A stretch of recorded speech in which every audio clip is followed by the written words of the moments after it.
ये कहानी है करामाती कहानियां। स्वागत है करामाती कहानियां के इस एपिसोड में।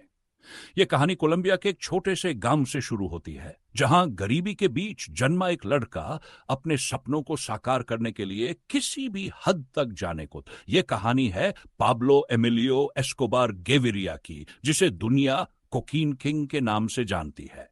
उसके जीवन का हर पहलू रहस्यमय, भव्य और विरोधाभासी था। यह कहानी अपराध, राजनीति, शक्ति और अंततः विनाश की गाथा है। आरंभिक जीवन, गरीब से किंग बनने की शुरुआत। 1949 में कोलंबिया के रियो नेग्रो नामक गांव में जन्मे पाब्लो का बचपन बेहद गरीबी में बीता। उसके पिता एक मामूली किसान थे और मां एक स्कूल टीचर। एस्कोबार के पास बड़े सपने तो थे, लेकिन उन्हें साकार करने के लिए संसाधन नहीं थे। बचपन में ही उसने पैसे कमाने के लिए छोटे मोटे अपराध करने शुरू कर दिए। पहले अपराध, कब्रिस्तान से पत्थर चुराकर बेचने का धंधा, सड़कों पर लोगों को लूटना और नकली लॉटरी टिकट बेचना। यही वो समय था जब उसने सीखा कि ताकत और चालाकी के जरिए वह अपने सपने पूरे कर सकता है।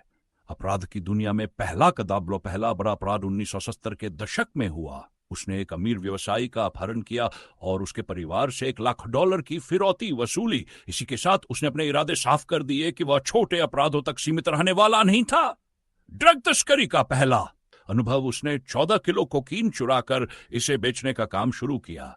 यहीं से उसने कोकीन के धंधे की संभावनाओं को समझा और पूरी तरह इस धंधे में कूद पड़ा। ड्रग साम्राज्य का उदय। 1970 और 80 के दशक में पाब्लो एस्कोबार ने कोलंबिया में कोकीन का साम्राज्य खड़ा कर दिया।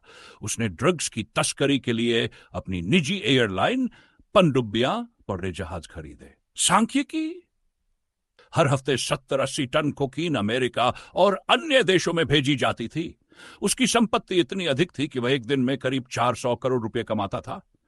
उसने बैंक में पैसा रखने के बजाय जमीन के अंदर गड्ढों में छुपा कर रखा। अजीब किस्से। हर साल उसकी दरअसल संपत्ति चूहों द्वारा कुतर दी जाती थी या खराब हो जाती थी। एक बार ठंड से बचाने के लिए उसने $20 लाख जला दिए।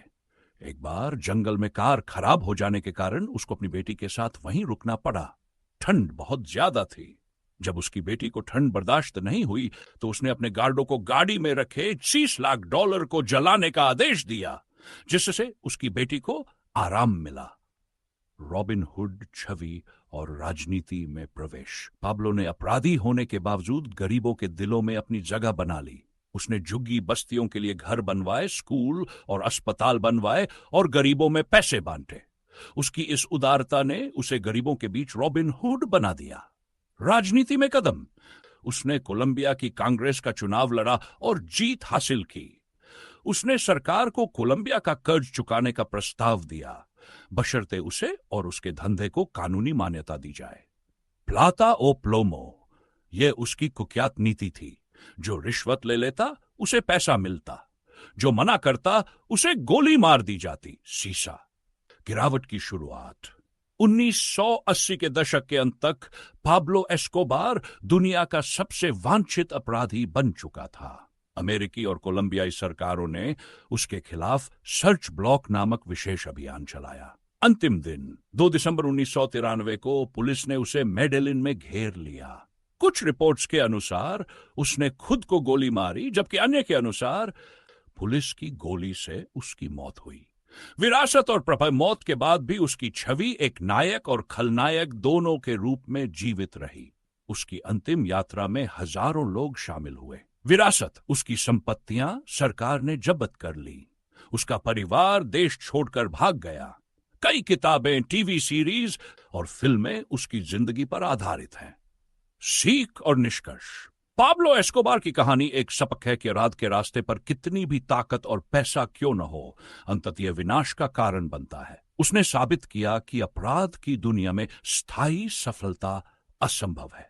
उसकी कहानी एक ऐसे युग की याद दिलाती है जब एक व्यक्ति ने अपने सपनों के लिए पूरी दुनिया को चुनौती दे दी थी।